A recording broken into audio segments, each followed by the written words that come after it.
모닝브리핑입니다. 전거래의 국내 증시는 중동 리스크에 철저히 지배당할 수밖에 없었던 하루였죠. 그래도 장중 미 선물 시장이 반등하고 유가가 반락하자 장중 낙폭은 축소되는 모습이었습니다. 네, 맞습니다. 장중에 2,640포인트까지 밀려나기도 했지만 그래도 장 막판에는 좀 힘을 내주는 모습이었는데요. 하지만 17개월 만에 가장 높은 수준을 기록했던 원달러 환율이 외국인의 현선물 매도를 부추겼습니다. 맞습니다. 오늘도 대외적인 불안한 요소들을 안고 출발하는 국내 증시. 하지만 실적 시즌이 도래된 만큼 숫자가 찍히고 또 실적이 증명해주는 쪽, 수급이 유입되는 쪽에 한번 주목해보면 좋을 것 같습니다. 모닝브리핑 지금 바로 출발합니다. 주말 사이 불거졌던 중동 지정학적 리스크를 피해갈 수 없었던 전거래일. 여러분은 어떠셨나요? 달러화에 대한 원화 가치가 1,385원대를 돌파했던 월요일장. 고환율 부담에 외국인의 현선물 매도가 출회됐던 전거래일 한마디. 피할 수는 없었던 중동 사태. 막을 수는 있었던 확전 우려라고 붙여봤습니다. 어느 정도 우려감을 안고 출발했던 국내 증시, 혹시나 했던 마음으로 뚜껑을 열어보니 역시나였던 중동 지정학적 리스크에 양시장은 개장과 동시에 하방 압력을 받는 모습이었는데요.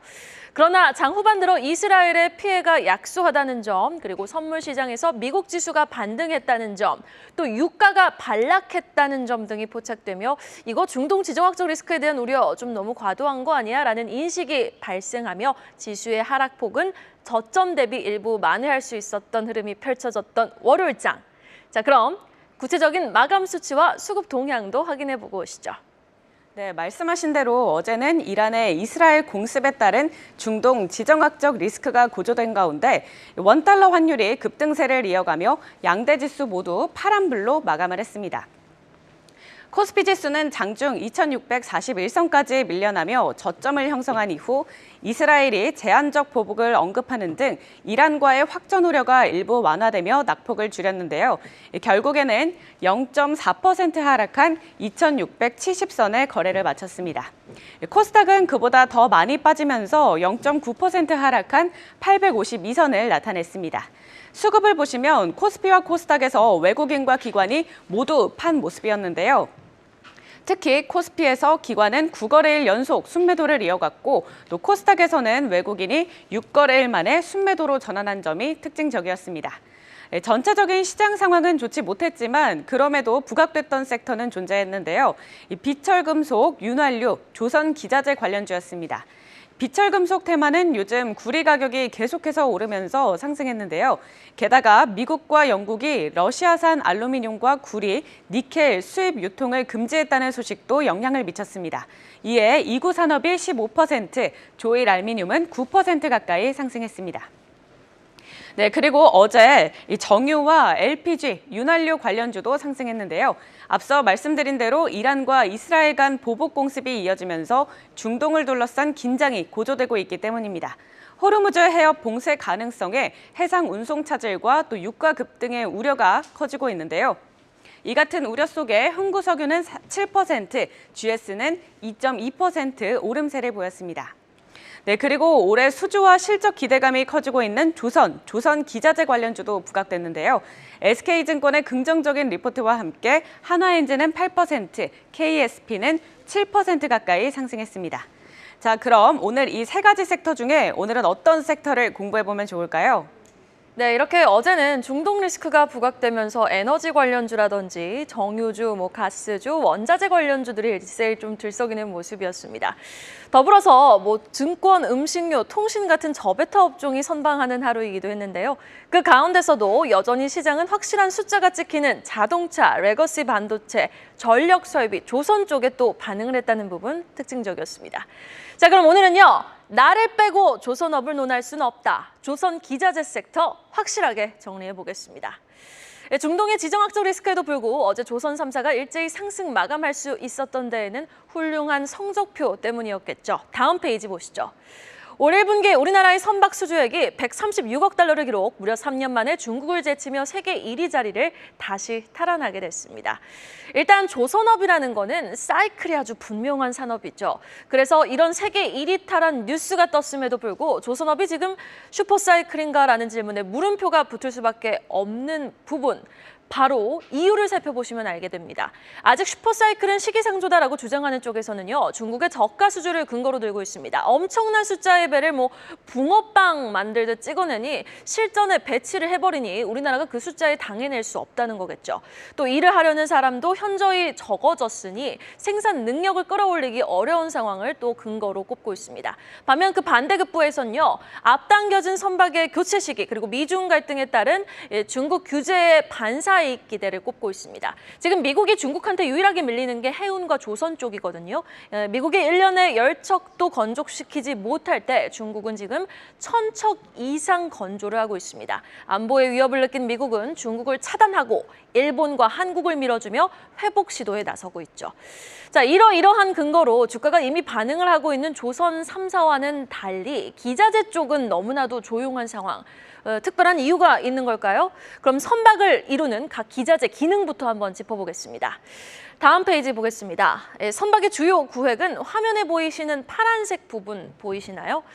크게 엔진룸과 선실, 어퍼데크 그리고 화물 칸으로 구분을 해볼 수 있겠습니다. 엔진룸에는요, 주황색 표시로 되어 있는 엔진이 있겠습니다. 선실은 선원들이 생활하는 작은 건물이라고 보시면 되겠는데요. 침실, 화장실, 식당 등 기본 생활을 위한 시설이 마련되어 있죠. 또 화물 칸은요, 최대한 많은 화물을 실을 수 있게 설계가 됐습니다. 선체 안쪽으로 LNG 보냉제를 붙이고 LNG를 보관하게 되는 거죠.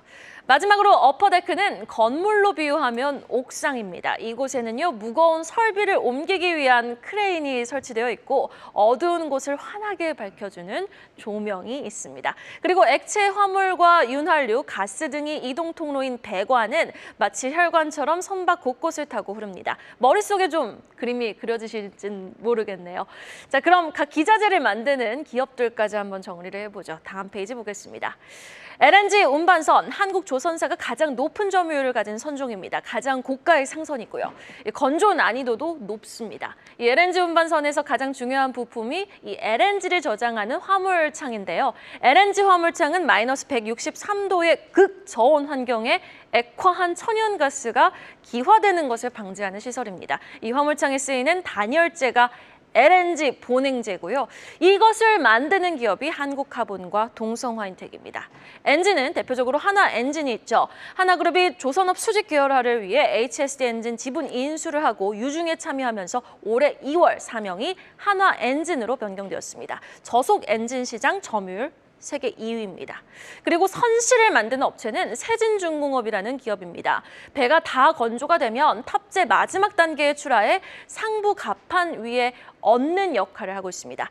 마지막으로 이 액체 화물이 흐르는 배관은 동반성기가 만들고 있고요. 그 배관을 이어주는 이음새인 피팅은 태광과 성강밴드 같은 업체가 도맡아 하고 있죠. 조선 3사가 대비 에너지가 아쉬운 기자재 관련주들 주가 흐름도 한번 살펴보도록 하겠습니다. 먼저 한화 엔진입니다.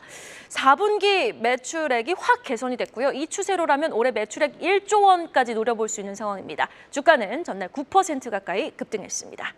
동성화인텍도 볼까요? 캐파 확장에 따른 외형 성장이 지속되고 있습니다. 주가는 어제 2%대 반등에 성공해줬네요.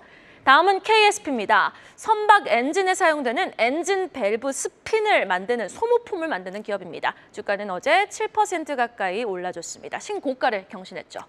마지막 기업은 성광밴드입니다. 관 이음새를 총칭하는 피팅 전문 업체인데요. 조선 쪽도 아직 발주 나올 게 남았고 해양 플랜트, 신규 원전 건설 등이 대기하고 있어서 향후 전망이 기대되는 업체입니다. 자, 이렇게 조선업에 대한 장밋빛 전망이 쏟아지고 있는 가운데 너무나도 조용한 기자재 관련주들, 현 시점 실적이 찍히고 재무 상태가 양호하며 수급까지 받쳐주는 관련주들 좀 압축해서 공부해보는 건 어떨까요? 자, 그럼 계속해서 장 마감 이후 나온 공시와 주요 일정까지 확인해보고 오시죠. 네, 이어서 공시 내용도 자세히 전해드리겠습니다. 우선 꿈비는 운영자금을 조달하기 위해서 200억 규모의 사모 무보증 사모 전환 사채를 발행하기로 결정했고요. 그리고 링네트와 유일에너테크는 오늘 무상증자로 인한 권리락이 발생한다고 밝혔습니다. 권리락 효과로 매수세가 몰릴 수 있으니까요. 이 점 투자에 참고하시면 좋겠습니다. 그 다음으로 오늘의 주요 일정도 확인해 보시죠. 오늘 오전 11시에 중국의 3월 산업 생산과 소매 판매가 발표될 예정입니다. 중국 경제 상황이 국내 증시에 미칠 영향에 대해서 주목해 보시고요. 네, 그리고 오후 4시에는 2024년 6차 금통위 의사록이 공개되고 또 오늘 밤 10시 15분에는 미국의 3월 산업 생산이 발표되니까요. 어떤 내용이 담겨 있는지 그리고 또 우리 시장에는 어떤 영향을 줄지 잘 살펴보시면 좋겠습니다. 네, 그럼 계속해서 오늘의 증시 키워드도 체크해 볼까요? 첫 번째 키워드 바로 만나보시죠. 쓰리고입니다. 고물가, 고환율, 고금리 정해봤는데요. 밤사이 발표된 미국의 3월 소매 판매, 지난달 예상했던 것보다 큰 폭으로 증가했죠. 여전히 뜨거운 인플레이션이 장기화될 것이라는 분석 속 밤사이 달러 인덱스는 106선을 돌파했습니다. 오늘도 환율 움직임, 외국인의 동향 주목해 보셔야겠습니다. 다음 키워드는 그 가운데 나온 미국의 삼성전자 반도체 보조금 64억 달러 아주 파격 지원입니다. TSMC와 거의 맞먹는 수준이죠. 초기 예상액 20억 달러의 3배로 증액된 보조금을 지원한다고 발표한 바이든 행정부. 삼성전자 주가의 강한 반등 트리거가 되어줄지 지켜보며 지금 한국판 ASML로 불리는 반도체 소부장 업체 HPSP가 또 매물로 나왔다는 소식까지 오늘 과연 반도체 관련주들의 강한 반등이 이어질지 기대해 보도록 하겠습니다. 자, 마지막 키워드 현대모비스의 자율주행 4단계 실증 시험 운행입니다. 자율주행 상용화에 속도를 내는 모습, 시간의 거래에서 상승한 라닉스, 모트렉스 같은 관련주들 움직임 오늘장 주목해 보시면 좋겠습니다. 여러분, 오늘도 부자 되세요. 모닝브리핑이었습니다. 계속해서 다양한 경제 이슈를 알고 싶다면 구독과 좋아요, 알림 설정 부탁드립니다. AI 캐스터 권미정이었습니다.